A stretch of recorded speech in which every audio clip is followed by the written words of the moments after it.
Good afternoon students, let's start our class.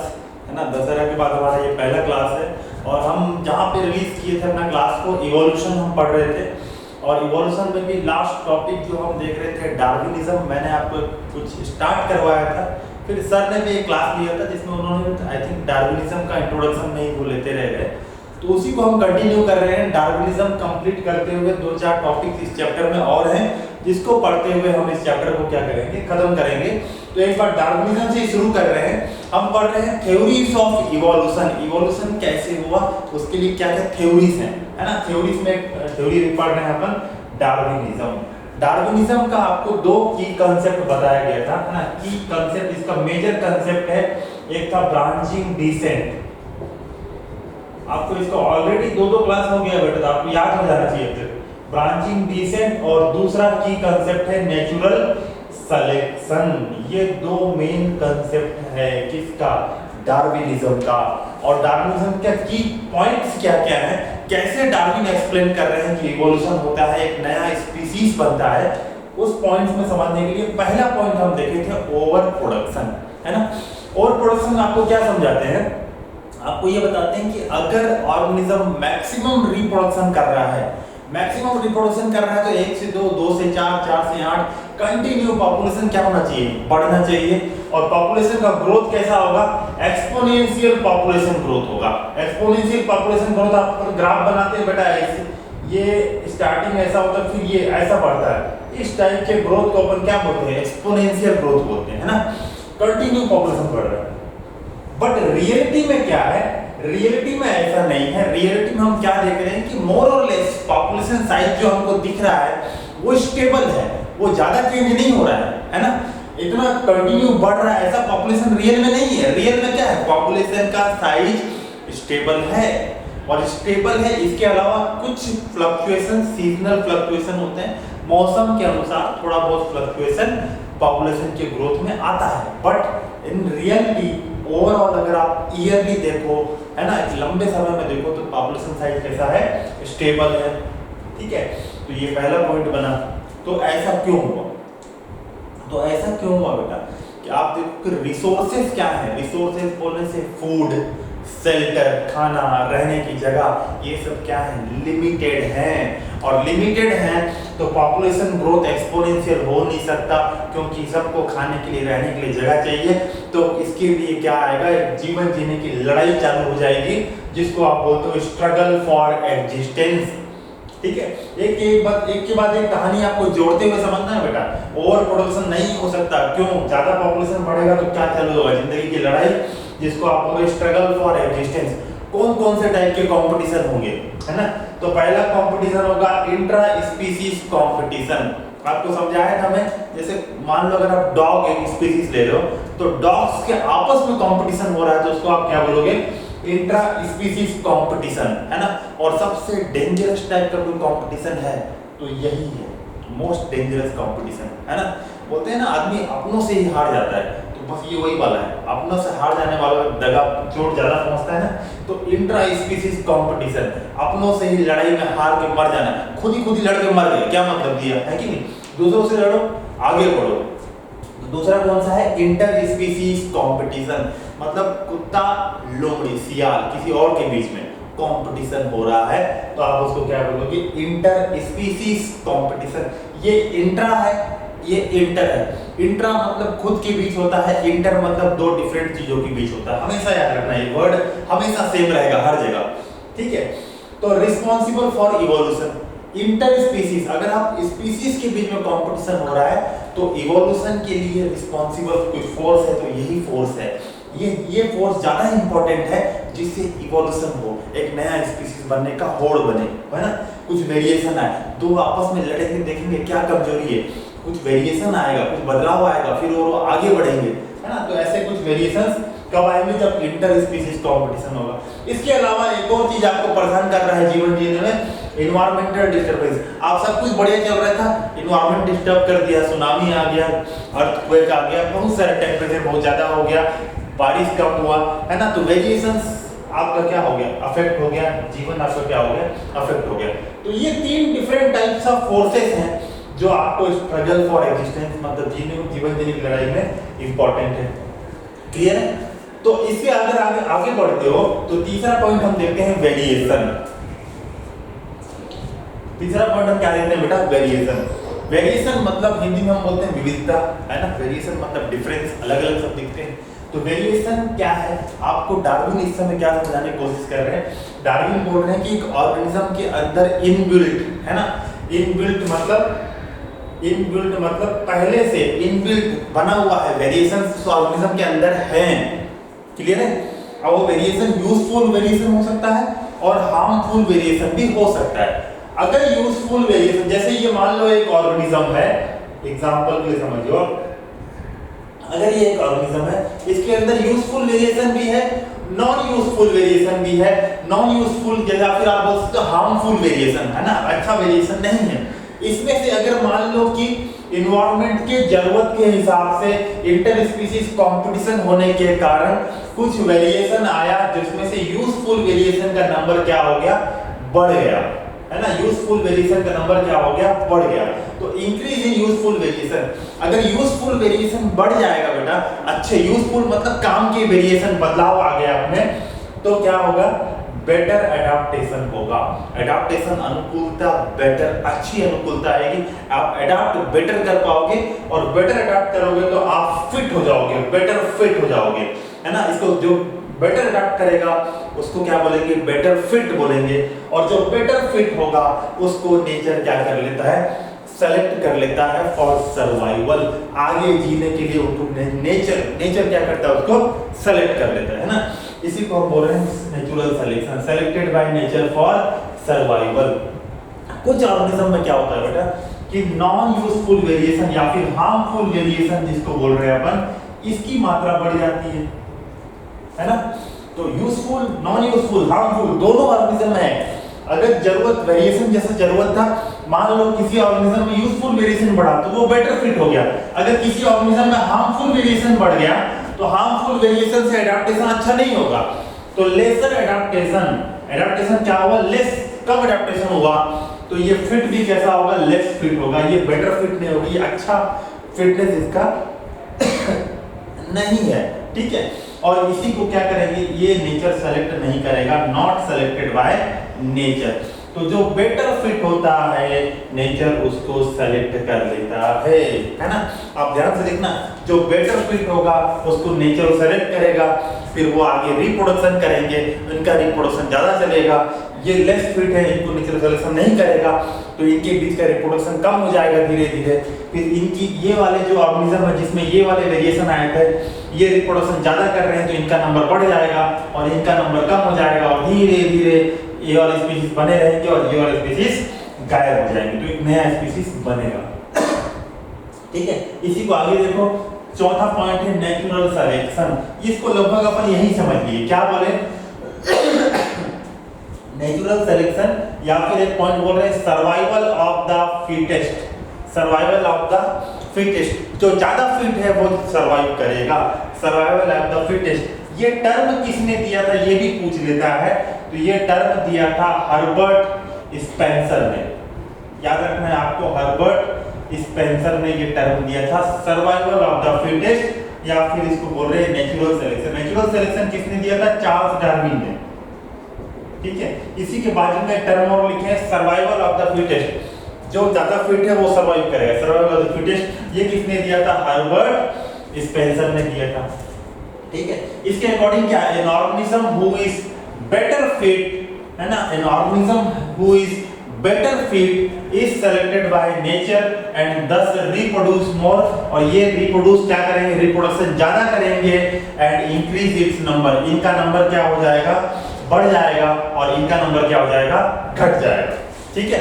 और एक बात यहाँ पे फिटनेस, है ना, an organism which is better fit, survival of the fittest, यहाँ पे फिटनेस का डायरेक्ट मतलब है रिप्रोडक्टिव फिटनेस। डायरेक्ट क्वेश्चन आता है बेटा, अकॉर्डिंग टू डार्विन फिटनेस का मतलब क्या है? कौन से टाइप का फिटनेस के बारे में बात कर रहे हैं? फिजिकल फिटनेस, मेंटल फिटनेस नहीं, सीधा बात कर रहे हैं रिप्रोडक्टिव फिटनेस का बात कर रहे हैं, ठीक है। तो fitness is equal to reproductive fitness, जो ज्यादा फिट है वो ज्यादा रिप्रोडक्शन करेगा, उस ऑर्गेनिज्म का नंबर क्या हो जाएगा? बढ़ जाएगा, और जो लेस फिट है वो रिप्रोडक्शन कम करेंगे तो उसका नंबर कम हो जाएगा। क्लियर है बात। लास्ट पॉइंट इनका पूरा इवोल्यूशन थ्योरी अगर समझे तो लास्ट पॉइंट है ऑरिजिन ऑफ न्यू स्पीसीज। कैसे होगा? स्पीसीज था, स्पीसीज में कुछ वेरिएशंस आए, ये वेरिएशन क्या हो गया? इनहेरिटेंट हो गया। इनहेरिटेंस मतलब ऑर्गेनिज्म तो ऑर्गेनिज्म पास होता गया, inheritance of useful variation and differential reproduction. Reproduction हम क्या बोल रहे हैं? Differential reproduction. डिफरेंशियल रिप्रोडक्शन का मतलब क्या है? Different reproduction. आप देखो जो बेटर फिट है वो ज्यादा रिप्रोडक्शन करता है और जो लेस फिट है वो कम रिप्रोडक्शन करता है। तो different type of reproduction, rate of reproduction different हुआ नहीं हुआ? इसी को बोल रहे हैं डिफरेंशियल रिप्रोडक्शन। और स्लोली धीरे धीरे धीरे इन मेनी ईयर्स, कुछ साल बाद क्या होगा? एक न्यू स्पीसीज बन जाएगा। तो यही आपका डार्विनिज्म का थ्योरी है। इसमें आपको ये over production, struggle for existence, एक के बाद एक कहानी जोड़ते हुए आपको पॉइंट याद रखना। जैसे मैं बताया हूँ वैसे ही ना, over production, struggle for existence, फिर स्ट्रगल फॉर एग्जिस्टेंस के बाद वेरिएशन, है ना। वेरिएशन कुछ बदलाव आएंगे, कुछ बदलाव अच्छे होते हैं, कुछ अच्छे नहीं होते हैं, दोनों पहले से बदलाव। डार्विन क्या बोल रहे हैं? ऑर्गेनिज्म के पास में इनबिल्ट वेरिएशन, मतलब वेरिएशन पहले से है, वो जरूरत के हिसाब से अचानक से बदल जाते हैं, इंक्रीज हो जाता है। अगर अच्छा वेरिएशन इंक्रीज हुआ तो बेटर फिट, गड़बड़ वाला हार्मफुल वेरिएशन बढ़ गया तो लेस फिट, है ना। तो कैसा इन्वायरमेंट है उसके हिसाब से कोई अच्छा हो सकता है, कोई गड़बड़ हो सकता है वेरिएशन। सही बात है। तो ये बात हो गया। और ऐसे करके फिर बेटर फिट तो नेचुरल सिलेक्शन होता है, फिर डिफरेंशियल रिप्रोडक्शन, और ऐसे करके एक नया स्पीसीज बन जाता है। ठीक है। इसी के ऊपर हमको पढ़ना है बेटा नियो डार्विनिज्म। इस थ्योरी में कुछ प्रॉब्लम था, उसी को करेक्ट करके एक नया थ्योरी लाए जिसको बोलते हैं मॉडर्न सिंथेटिक थ्योरी या फिर नियो डार्विनिज्म। तो आप इसको 2 मिनट देखो। इसी के ऊपर इसमें लगभग बहुत सारे पॉइंट सेम है, कुछ 2-3 पॉइंट अलग हैं, उतना ही पोर्शन आप मिटाएंगे और उसी में ऐड कर देंगे। क्लियर? चलो 2 मिनट देखो।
चलिए आगे चलते हैं ना। इसमें इसी में पहले आपको समझा रहा हूँ कुछ पॉइंट्स, उसको ध्यान से सुनना, क्या क्या प्रॉब्लम है वो समझते हैं।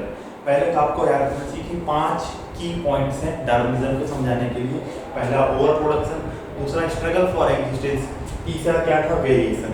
यहाँ तक सब कुछ ठीक चल रहा है, कोई दिक्कत नहीं है। डार्विनिज्म भी यहाँ पे क्या बता रहे हैं, सब ठीक बता रहे हैं। हाँ सही बात है, ओवर प्रोडक्शन होने से एक्सपोनेंशियल पॉपुलेशन ग्रोथ होना चाहिए था, लेकिन रियलिटी में ऐसा नहीं है। उसके लिए रिस्पॉन्सिबल क्या है, स्ट्रगल फॉर एग्जिस्टेंस, क्योंकि रिसोर्सेज क्या है, लिमिटेड है। तो स्ट्रगल फॉर एग्जिस्टेंस होगा, 3 टाइप के स्ट्रगल्स आपको दिखेंगे। और यहाँ पे जैसे ही पहुंचे वेरिएशन, है ना, वेरिएशन में क्या बोल दिए यहाँ पे, an organism has inbuilt variation. तो ऑर्गेनिज्म में पहले से वेरिएशन है, भरा हुआ है अंदर में, उसमें जरूरत के हिसाब से कुछ अच्छे वेरिएशन कभी उभर आते हैं, कभी हार्मफुल वेरिएशन उभर आता है। ये पॉइंट गलत निकला कि ऑर्गेनिज्म इनबिल्ट वेरिएशन नहीं होता है, वेरिएशन आते रहता है, it is a continuous variation है जो आते रहता है। और वेरिएशन का सोर्स क्या क्या है वो भी बताया गया आपको, ठीक है, कि वेरिएशन कैसे आता है। यहाँ पे सिर्फ दैट बता दें कि इनबिल्ट वेरिएशन कहाँ से आया, किधर से आया, पहले से वेरिएशन है, ऐसा नहीं होता है। वेरिएशन आता है टाइम टू टाइम, तो धीरे धीरे आता है। उसके लिए क्या रिस्पॉन्सिबल है, क्यों म्यूटेशन आता है, कैसे म्यूटेशन आता है, वो बताया गया किसमें, नियो डार्विनिज्म में, है ना, डार्विन को अल्टर करके। तो आपको यहाँ पे वेरिएशन कैसे आएगा ये बताएंगे पॉइंट में। तीसरा के बाद अपन चौथा नेचुरल सिलेक्शन, बिल्कुल ठीक है, जो वेरिएशन ज्यादा फिट होगा वो नेचर सेलेक्ट कर लेगा। तो ये सब पॉइंट सेम रहेगा, है ना, कि जो better variation selected by nature, non harmful variation not selected by nature. But variation आएगा कहाँ से, ये इनबिल्ट नहीं होता, ये आता है, कैसे आता है वो समझेंगे आपको, ठीक है। उसके बाद नेचुरल सिलेक्शन भी सेम चलेगा। और उसके बाद नेचुरल सिलेक्शन के बाद एक ऑरिजिन ऑफ स्पीशीज से पहले यहाँ एक पॉइंट आएगा, रिप्रोडक्टिव आइसोलेशन, है ना, ये सबसे बड़ा पॉइंट है, रिप्रोडक्टिव आइसोलेशन। क्या है इसका मतलब समझना है इसका।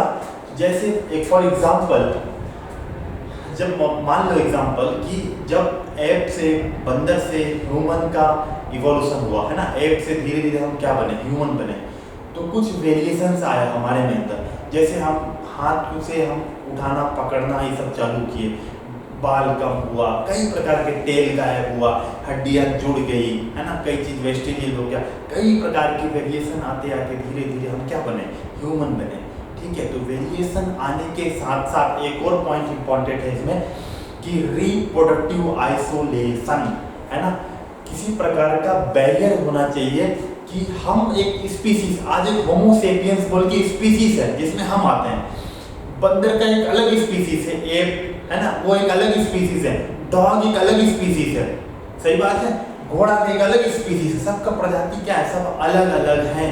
और क्या आप ऐसा, अब इसका मतलब ये है कि एप और ह्यूमन क्या आपस में रिप्रोड्यूस कर सकते हैं, नहीं, रिप्रोड्यूस नहीं कर सकते हैं। रिप्रोडक्टिव बैरियर है दोनों के बीच में, किसी भी फॉर्म में रिप्रोडक्टिव बैरियर है।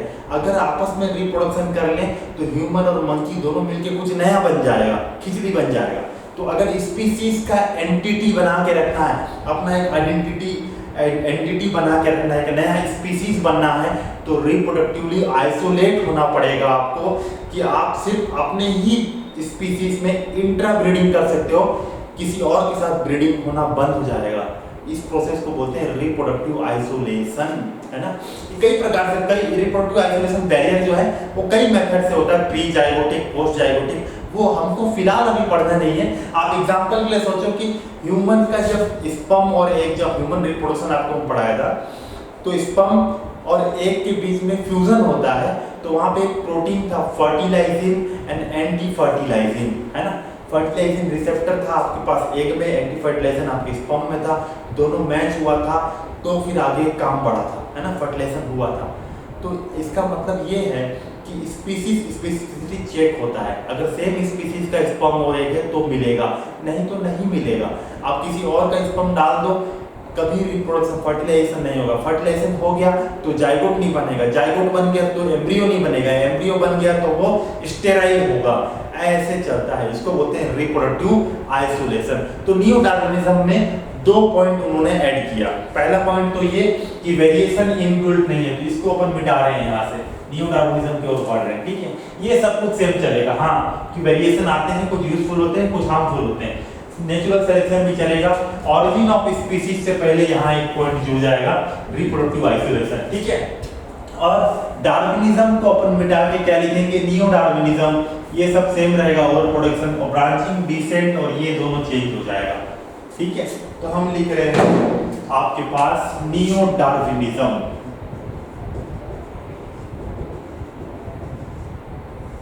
इसी को हम बोलते हैं बेटा मॉडर्न सिंथेटिक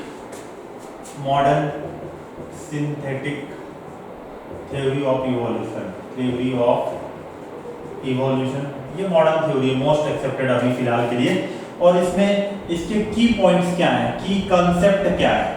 तो की कंसेप्ट इसका है भैया, पहला तो यही है नेचुरल सिलेक्शन, है ना। पहला तो यही है नेचुरल सिलेक्शन जो पहले था, है ना। नेचुरल सिलेक्शन, नेचर सेलेक्ट करता है। और दूसरा है आपके पास रिप्रोडक्टिव आइसोलेशन। जब तक पॉपुलेशन रिप्रोडक्टिव आइसोलेटेड नहीं होगा तब तक नया पॉपुलेशन नहीं बन सकता, है ना। अगर आपस में रिप्रोडक्शन कर ही रहे हैं तो मिक्सिंग होता रहेगा, कभी भी एक नया प्योर चीज नहीं बन सकता, है ना। अगर नया बनाना है कुछ स्पीसीज तो रिप्रोडक्टिव आइसोलेट करना पड़ेगा, आपस में अंदर इधर बीच में नहीं करने का। क्लियर है? तो रिप्रोडक्टिव आइसोलेशन, ये तो की कंसेप्ट है, नेचुरल सिलेक्शन, रिप्रोडक्टिव आइसोलेशन। पहला पॉइंट ओवर प्रोडक्शन, दूसरा पॉइंट स्ट्रगल ऑफ एक्जिस्टेंस। ये दोनों आपको समझ में आ चुका है। वेरिएशन में हम लिख रहे हैं कि जितने भी जर्माइनल वेरिएशन है, ऑल जर्माइनल वेरिएशन आर इनहेरिटेबल। मतलब बेटा जो जर्म्स में म्यूटेशन कहाँ, जैसे कि ऑल जर्माइनल वेरिएशन कहाँ पे, जर्म सेल में, गेमिट्स में अगर वेरिएशन आया है तो वो ऑफस्प्रिंग को पास होता है। ठीक है, अगर जैसे मैं बाइसेप ट्राइसेप बना लिया एक्सरसाइज करके, मेरा बाइसेप हो गया, अब इसका मतलब ये नहीं कि मेरे बच्चे का बाइसेप भी तगड़ा होगा, है ना। अगर वेरिएशन जर्म सेल में है, गैमेटिक सेल में है, तो वो इनहेरिटेबल होता है, वेरिएशन इनहेरिटेबल होता है। वेरिएशन कैसे आते हैं? Source of variation. ठीक है, ये तो हम समझ लिए बेटा, जिसको मैं निपटा लेता हूँ कि वेरिएशन जो अच्छे होंगे वो बेटर फिट होंगे, ये सब कहानी अपन समझ लिए, ये निपटा लेते हैं यहाँ से। ठीक है, तो सोर्स ऑफ वेरिएशन क्या क्या होगा भैया? एक होगा आपका जेनेटिक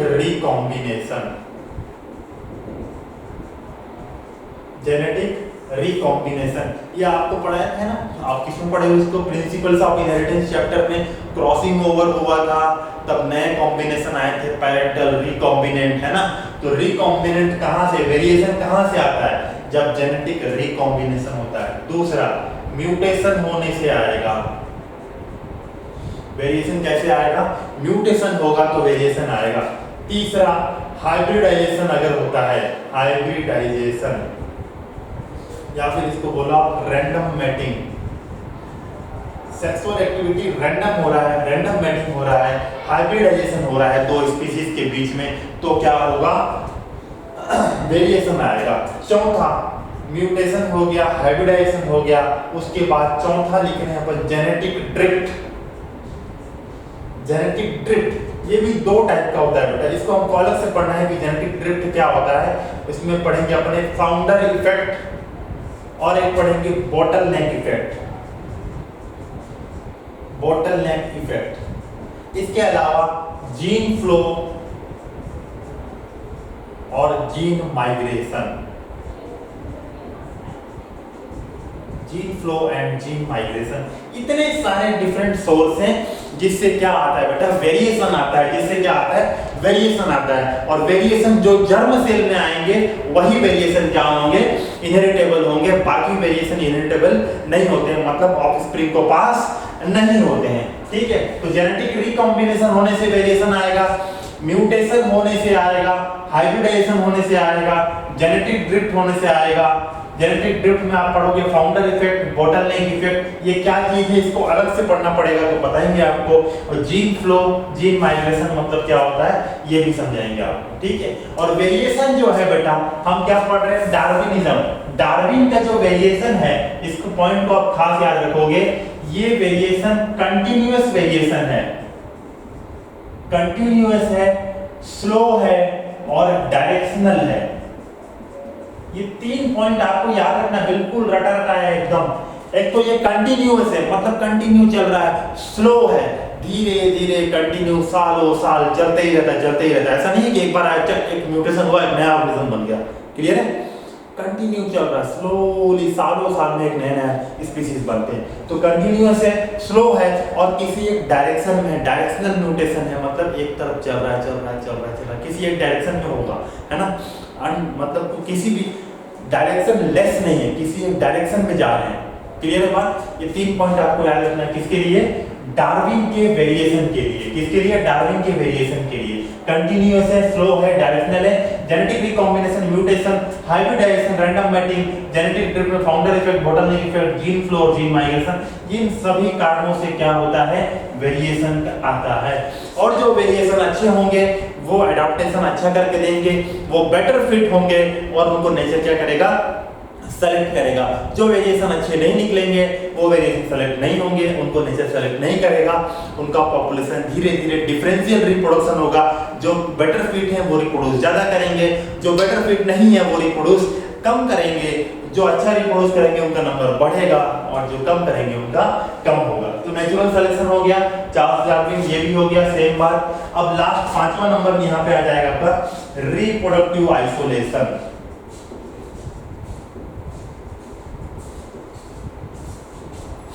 ठीक है, रिप्रोडक्टिव आइसोलेशन, इसका मतलब क्या है, an organism with useful variation. ऐसे ऑर्गेनिज्म जो यूजफुल वेरिएशन जिसको नेचर सेलेक्ट कर लिया है, उन ऑर्गेनिज्म को रिप्रोडक्टिवली आइसोलेट करना पड़ेगा। आप एक तरफ रहो, किसी और के साथ मिलना जुलना नहीं है, अपना एक नया आपस में रिप्रोडक्शन करके एक पॉपुलेशन बनाओ, फिर वो एक पॉपुलेशन बनेगा, एक स्पीसीज बनेगा। इसी को हम बोल रहे हैं रिप्रोडक्टिव। अगर ये स्पीसीज आपस में फिर इंटरमेटिंग चल रहा है तो फिर वापस मिक्सिंग हो जाएगा, और मिक्सिंग होने के बाद आप तो बोल नहीं सकते ये स्पीसीज है। सही बात है। जैसे ह्यूमन, आज ह्यूमन हम इसीलिए हैं कि हमारा रिप्रोडक्टिव आइसोलेशन हुआ था, रिप्रोडक्टिव बैरियर है, हम किसी के साथ भी सेक्सुअल एक्टिविटी, किसी के साथ भी बच्चा हमारा नहीं हो सकता। ये क्या है, रिप्रोडक्टिव आइसोलेशन है, ऐसे ही पढ़ाया जाता है इसको। ठीक है, तो रिप्रोडक्टिव आइसोलेशन, एन ऑर्गेनिज्म, इसको लिख सकते हैं अपन, an organism with useful variation selected by nature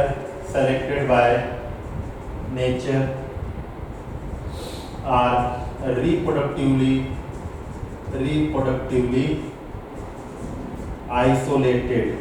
reproductively क्या कर लोगे, इसको आइसोलेटेड कर लोगे। और लास्ट पॉइंट इसका हो जाएगा ऑरिजिन ऑफ न्यू स्पीसीज।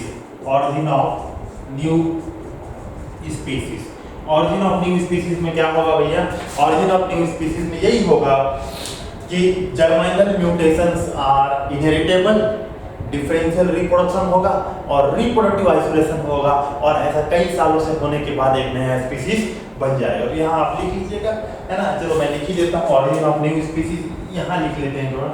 ये क्या हो गया आपका, एक स्पीसीज था आपके पास, और उसके बाद कई सालों में इसे एरो ले लिया अपन, कुछ कई सालों तक क्या चला, inheritance of germinal variation, inheritance of germinal variation, इसके अलावा डिफरेंशियल रिप्रोडक्शन, डिफरेंशियल रिप्रोडक्शन, है ना, रिप्रोडक्शन डिफरेंट करेंगे, जो ज्यादा फिट हो ज्यादा करेगा, है ना, और रिप्रोडक्टिव आइसोलेशन, ये तीनों चीज होगा, ये तीनों चीज होगा तो क्या बनेगा, एक नया स्पीसीज बनेगा, न्यू स्पीसीज बनेगा।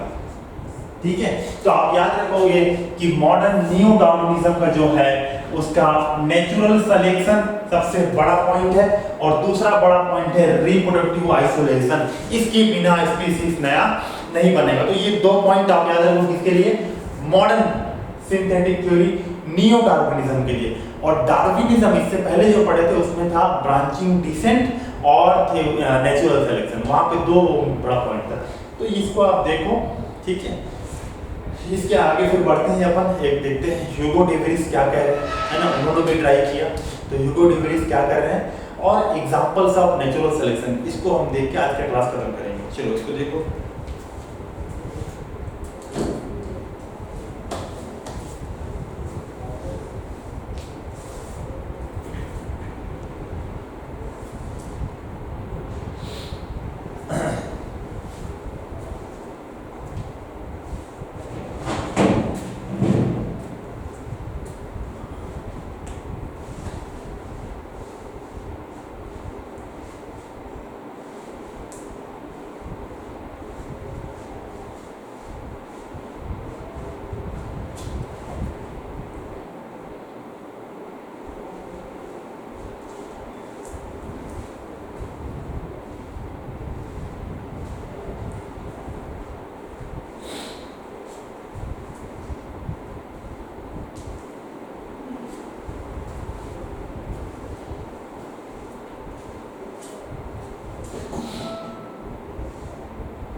ठीक है, इसके अलावा साल्टेशन थ्योरी, साल्टेशन थ्योरी ये किसने दिया था बेटा? Hugo de Vries, Hugo de Vries, ठीक है, ह्यूगो डी व्रीज ने दिया था, साल्टेशन थ्योरी दिया था, है ना।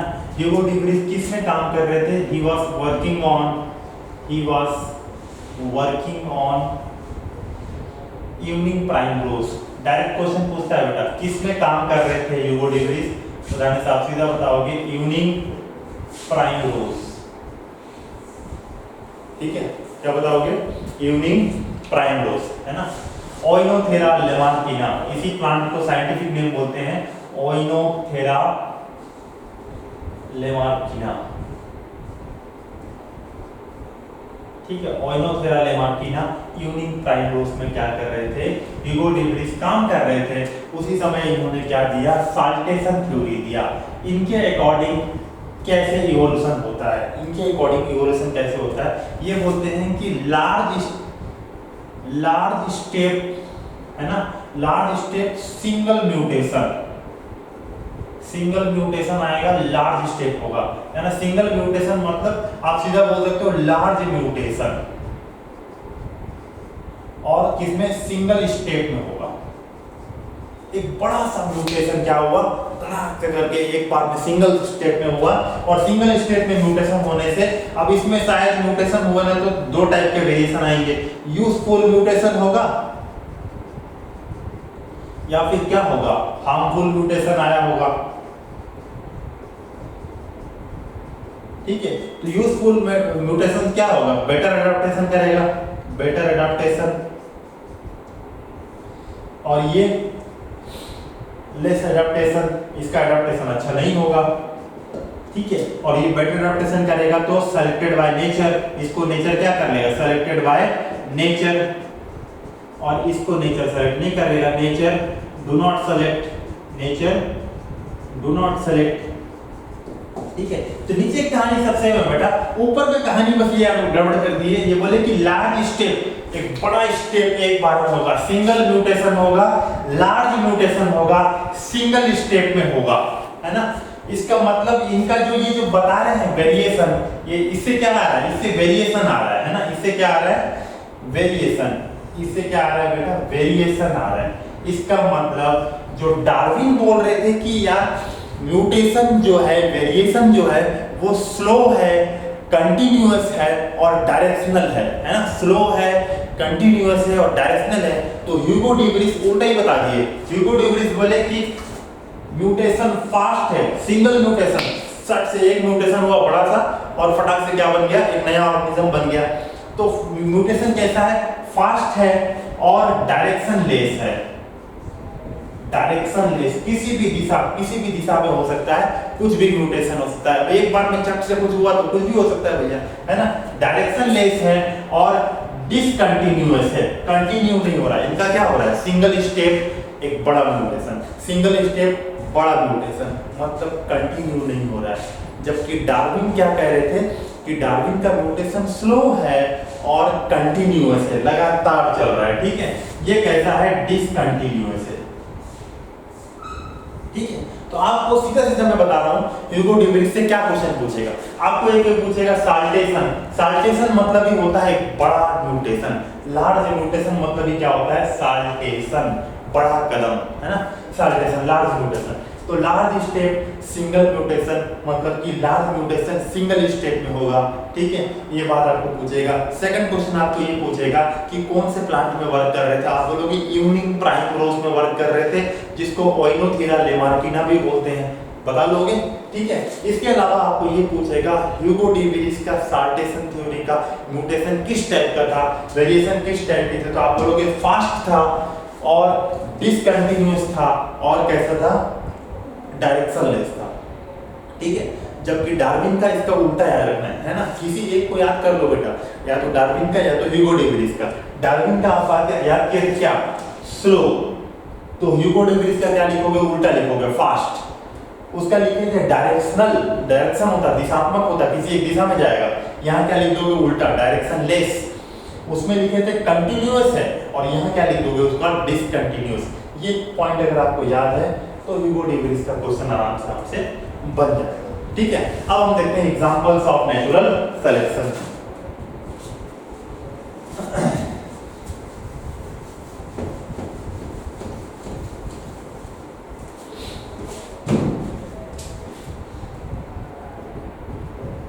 एग्जांपल्स ऑफ नेचुरल सिलेक्शन है ना। पहला एग्जांपल बेटा इंडस्ट्रियल मेलानिज्म का आपको दिया हुआ है, इसको समझा देते हैं। इंडस्ट्रियल मेलानिज्म, ठीक है। तो ये बेटा ये कहानी बता रहे हैं आपको इंग्लैंड का। ये कहाँ बता रहे हैं आपको?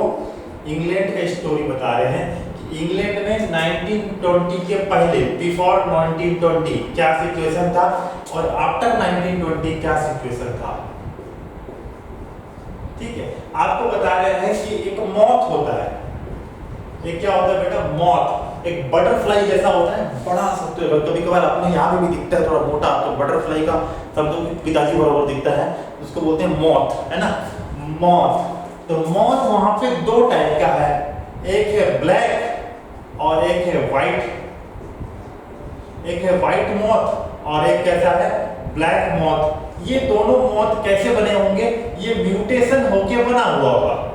पहले रैंडम म्यूटेशन हुआ होगा, है ना, पहले कभी रैंडम म्यूटेशन हुआ होगा और जिसके कारण म्यूटेशन होने से क्या आ गया? वेरिएशन आ गया, कुछ ब्लैक बन गए और कुछ क्या बन गया? व्हाइट। तो दो टाइप का मॉथ है, ब्लैक और व्हाइट। कहाँ पे? इंग्लैंड में। ठीक है, अब यहाँ पे क्या स्टोरी चल रहा है, ये कैसे बने हैं आपको पूछेगा तो आप बोलोगे रैंडम म्यूटेशन होने से बना है। ठीक है, रैंडम। उसके बाद इंडस्ट्रियल मेलानिज्म को, तो मेलानिज्म मतलब ही होता है कलर, मेलानिन का कलर होता है। तो ये ब्लैक है, ये व्हाइट, कलर के ऊपर काम चल रहा है। तो इंडस्ट्रियल, तो इंग्लैंड में बिफोर 1920 क्या था बेटा? ज्यादा इंडस्ट्री नहीं था, नॉट मच इंडस्ट्रीज। इंडस्ट्री बोलने से कारखाना वहां ज्यादा नहीं था बेटा, नॉट मच इंडस्ट्रीज, है ना। तो ज्यादा कारखाना नहीं था, तो ज्यादा पॉल्यूशन नहीं था, चिमनी से धुआं नहीं निकलता था, स्मोक नहीं निकलता था, तो ब्लैक डिपोजिशन नहीं होता था, पॉल्यूशन कम था। और लाइकेन, अगर आप सुने हो, लाइकेन अगर आपको याद है, लाइकेन, है ना, लाइकेन क्या होता है बेटा? अल्गी और फंगल का एसोसिएशन होता है। अल्गी और फंगल का एसोसिएशन होता है, सिम्बायोटिक एसोसिएशन होता है। ये हम पढ़ चुके हैं कहीं पे। तो लाइकेन अल्गी और फंगल का एसोसिएशन होता है और lichen is a good indicator of pollution, is a good indicator of pollution. ठीक है, is a good indicator of pollution. जहां पॉल्यूशन ज्यादा होता है लाइकेन वहां पे ग्रो नहीं कर पाता है, जहां पॉल्यूशन कम होता है वहां लाइकेन ग्रो कर पाता है। अगर आपको लाइकेन देखना है तो आप अपने नेचुरल यहाँ जाके, आप बोलोगे मैं दिल्ली जाके लाइकेन देख के आऊंगा, दिल्ली में पॉल्यूशन बहुत है बेटा, वहां लाइकेन ग्रो आपको नहीं मिलेगा। तो lichen is a good indicator of pollution. जहां पॉल्यूशन ज्यादा होता है वहां लाइकेन ग्रो नहीं होता है, और जहां पॉल्यूशन कम होता है वहां लाइकेन ग्रो होता है। तो 1920 के पहले इंग्लैंड में क्या चल रहा है? इंडस्ट्री ज्यादा नहीं है, तो जो ट्री है, पेड़ है, पेड़ के ऊपर में यहाँ पे जो पेड़ का ये बार्क है ना, पेड़ का जो छाल हो गया, बार्क के ऊपर क्या ग्रो हो गया है? लाइकेन ग्रो हो गया। क्योंकि इंडस्ट्री नहीं है तो पॉल्यूशन भी नहीं है ना, पॉल्यूशन नहीं है तो क्या ग्रो हो गया है? लाइकेन ग्रो हो गया है, पूरा लाइकेन से ढका हुआ है ना। पूरा जो पेड़ का जो पूरा बड़ा वाला जो ट्रंक होता है ना, ट्रंक, ट्रीज ट्रंक, इसमें क्या हो गया बेटा? लाइकेन ग्रो हो गया है। और लाइकेन कैसा दिख रहा है? व्हाइट कलर का दिख रहा है। तो लाइकेन व्हाइट कलर का होने के कारण जो पेड़ है, अब ये कैसा दिखने लग गया? पेड़ का पूरा जो टहनी जो आपको कैसा दिख रहा है? बड़ा सा ट्रंक व्हाइट कलर का दिख रहा है। तो व्हाइट कलर का दिखा तो इसके ऊपर आके दो तो समझो कि मौत आके बैठ गए, ऐसे ये मौत आके बैठ गए। एक ब्लैक वाला है और एक व्हाइट वाला है। ये ब्लैक मौत और ये कैसा है मान लो व्हाइट मौत।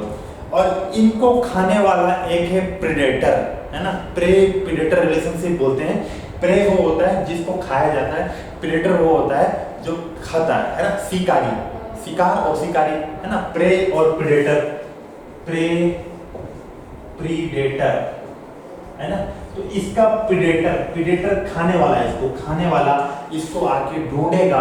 तो आप बताओ इसको कौन सा जल्दी दिख जाएगा, ब्लैक वाला दिखेगा तो व्हाइट वाला दिखेगा? तो आप मेरे ख्याल से कह रहे होंगे कि सर ब्लैक वाला जल्दी दिख जाएगा, आराम से दिख जाएगा, क्योंकि जो पूरा जो पेड़ है, पेड़ कैसा कलर का है, लाइकेन ग्रो होने के कारण पेड़ भी व्हाइट कलर का है। व्हाइट कलर के ऊपर व्हाइट कलर वाला छुप जाएगा, सेम टू सेम पता नहीं चलेगा, और ब्लैक कलर वाला व्हाइट के ऊपर एक बड़ा सा दिखेगा, आराम से प्रेडेटर जाएगा पकड़ के खा लेगा। तो धीरे धीरे क्या हुआ बेटा, ऐसा होने के चक्कर में ब्लैक वालों का पॉपुलेशन क्या हो गया, कम हो गया। तो यहाँ पे कलर अगर आप देखो तो व्हाइट कलर अच्छा वेरिएशन निकला, यूजफुल वेरिएशन, और इसको नेचर ने सेलेक्ट कर लिया। सेलेक्ट कर लिया मतलब इनका लाइफ बढ़ गया। अब इनका लाइफ बढ़ गया तो आपस में रिप्रोडक्शन ज्यादा कर रहे हैं, इनका नंबर बढ़ रहा है, और ब्लैक वाले का नंबर क्या हो रहा है, कम हो रहा है। क्लियर बात, ठीक है। लेकिन अब देखो वेरिएशन कैसे काम आता है। अभी यहाँ पे यही ब्लैक कलर वाला वेरिएशन ठीक नहीं था, अभी आगे 1920 के बाद क्या हो गया, इंडस्ट्री ग्रोथ ज्यादा हो गया, यहाँ पे इंडस्ट्रियलाइजेशन हो गया, इंडस्ट्री आ गया, बड़े बड़े इंडस्ट्री आ गए, बड़े बड़े इंडस्ट्री आ गए, तो पॉल्यूशन भी क्या हो गया, बढ़ गया, पॉल्यूशन इंक्रीज्ड, है ना। पॉल्यूशन इंक्रीज हो गया तो लाइकेन ग्रोथ नहीं हुआ, no lichen growth, lichen growth नहीं होगा। आपको बोले थे ना पॉल्यूशन ज्यादा होगा तो नो लाइकेन्स, लाइकेन्स नहीं है तो आपका जो ये पेड़ है एक तो ऐसे ही ब्राउन कलर का होता है, और उसके ऊपर चिमनी से धुआं निकल के ऊपर ये पूरा डिपॉजिट हो गया, कैसे, काला कलर का, है ना, काला ग्रे कलर का पॉल्यूशन क्या हो गया, डिपॉजिट हो गया, उस पर चिपक गया। अब इसमें आके कौन बैठ गया, इसमें आके व्हाइट कलर वाला बैठा एक बार, और इसमें दूसरा साइड में कौन बैठ गया है, ब्लैक कलर वाला। इस बार इंडस्ट्रियलाइजेशन होने के बाद जब लाइकेन नहीं है तो आपके पेड़ के जो आपका जो ट्रंक है उसमें धुआं, इंडस्ट्रियलाइजेशन का स्मोक डिपॉजिट होके, स्मोक क्या है, ये भी स्टेम भी क्या हो गया, ग्रे ब्लैक कलर का हो गया है, और इसके ऊपर में ब्लैक वाला बैठा हुआ है मॉथ, और कौन बैठा हुआ है, व्हाइट वाला मॉथ। इस बार प्रेडेटर किसको पहचानेगा, इस बार ब्लैक के ऊपर व्हाइट आराम से दिखेगा, इस बार व्हाइट को पकड़ के खा लिया जाएगा और ब्लैक वाला बच जाएगा, ठीक है। तो इन्वायरमेंट बदल गया तो वेरिएशन भी, जैसा इन्वायरमेंट वैसा वेरिएशन काम आता है। इससे पहले पॉल्यूशन नहीं था, वेरिएशन व्हाइट वाला अच्छा था, है ना, व्हाइट पे व्हाइट बच जाता था, ब्लैक वाला निपट जा रहे थे बेचारे। अब धीरे धीरे व्हाइट वाले का नंबर कम होगा और ब्लैक वाले का नेचुरली सेलेक्ट होंगे, ये आपस में ज़्यादा रिप्रोड्यूस करेंगे, और ब्लैक वाले का पॉपुलेशन का नंबर क्या हो जाएगा, बढ़ जाएगा, ठीक है। तो ये एक एग्जांपल आपको समझ में आया होगा, इंडस्ट्रियल मेलानिज्म। इसके अलावा एक दो एग्जांपल और है ना, उसको बस सिर्फ नाम याद रखना है आपको, फटाफट देख लेते हैं कौन से हैं।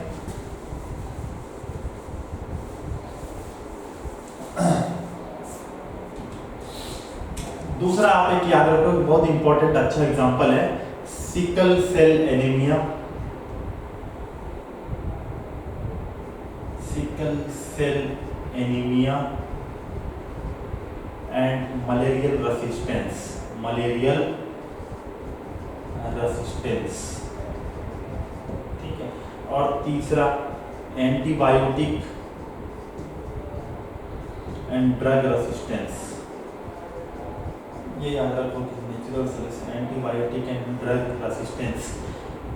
Sickle cell anaemia, sickle cell anaemia आप जानते हो बेटा क्या होता है, हसियाकार ब्लड से ऑक्सीजन इसमें कम लगता है ना, ऑक्सीजन डिसॉल्व कम होता है, लो ऑक्सीजन टेंशन में ये पॉलीमराइजेशन होके सिकल सेल बना लेते हैं, तो ऑक्सीजन का लेवल बॉडी में क्या हो जाता है, कम हो जाता है। तो एक तरीके का परेशानी है, फिर भी आज भी पॉपुलेशन में सिकल सेल एनीमिया नेचर ने सेलेक्ट किया होगा, तभी आज भी पॉपुलेशन में सिकल सेल एनीमिया मिलता है। क्यों, है ना, क्यों सिकल सेल एनीमिया जब अच्छा वेरिएशन नहीं था, हार्मफुल वेरिएशन था, तो इसको निपटा लिए होते हैं, ऐसे म्यूटेशन को खत्म कर, नेचर सेलेक्ट नहीं करता, नेचर सेलेक्ट नहीं करता तो आज हमको नहीं दिखता हमारे साथ में, लेकिन दिखता है क्योंकि इसका एक फायदा भी है।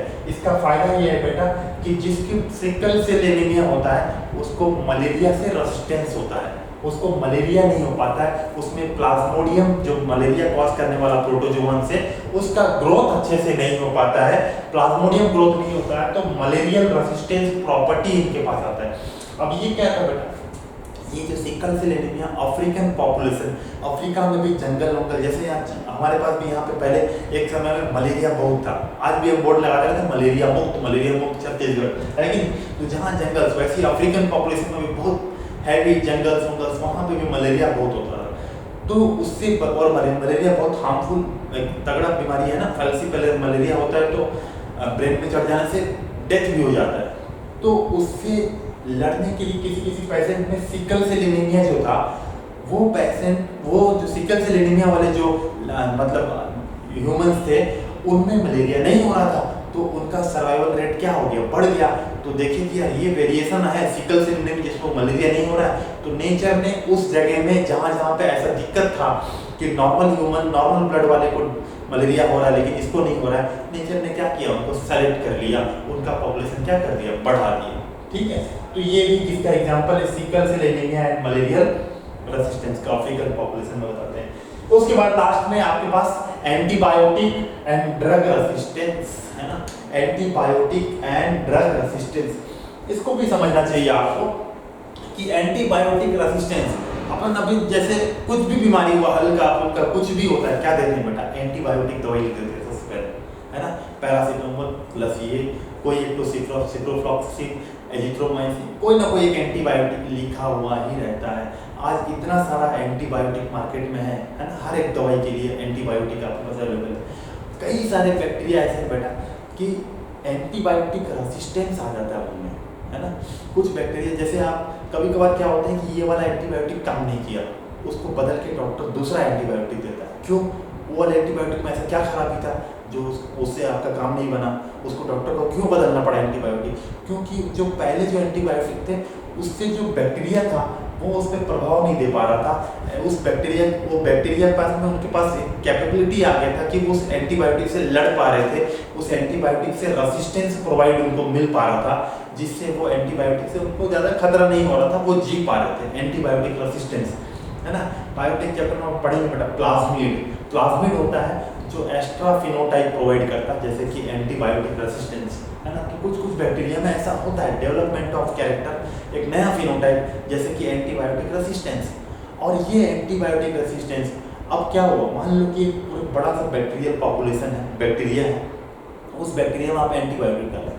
अब मान लो कुछ बैक्टीरिया ऐसे हैं जिसमें पहले से एंटीबायोटिक रेजिस्टेंस वाला जीन है, तो उनके पास वो वेरिएशन है, तो वो एंटीबायोटिक से लड़ लेंगे, उनका पॉपुलेशन जिंदा रहेगा, और जिनके पास नहीं है वो मर जाएंगे, और जो जिंदा रहेंगे वो नेचर सेलेक्ट कर लेगा तो वो रिप्रोड्यूस मोर करेंगे, उनका नंबर आगे बढ़ जाएगा। तो एंटीबायोटिक रेजिस्टेंस और ड्रग रेजिस्टेंस, वैसे ही दवाई भी कई सारा अपन खाते बदलते रहते हैं। क्यों? क्योंकि सेल रेजिस्टेंस हो जाता है, उससे वो नेचर सेलेक्ट कर लेता है। ठीक है, तो एंटीबायोटिक ड्रग रेजिस्टेंस ये भी किसका एग्जांपल है, आपका नेचुरल सिलेक्शन का एग्जांपल है, इसको भी आपको याद रखना चाहिए। ठीक है, तो 3 एग्जांपल आप देखें। सबसे पहला इंपॉर्टेंट, बहुत सबसे ज्यादा इंपॉर्टेंट, इंडस्ट्रियल मेलानिज्म, दूसरा आपका sickle cell anaemia malarial resistance, और तीसरा एंटीबायोटिक एंड ड्रग रेजिस्टेंस। अब कल मिलेंगे आपसे, और कल मिलके इस चैप्टर को कंटिन्यू करेंगे। और थोड़ा सा पार्ट बचा है, जैसे कि फाउंडर इफेक्ट, जेनेटिक ड्रिफ्ट है ना, बॉटलनेक इफेक्ट, फाउंडर इफेक्ट, और हार्डी-वेनबर्ग प्रिंसिपल, और इवोल्यूशन ऑफ मैन। ये 4 टॉपिक बचा है। प्रॉब्ली मैं कोशिश करूंगा कि कल खत्म करें, ताकि हम एक नया चैप्टर स्टार्ट कर सकें, है ना। Thank you for today's class, let's meet tomorrow.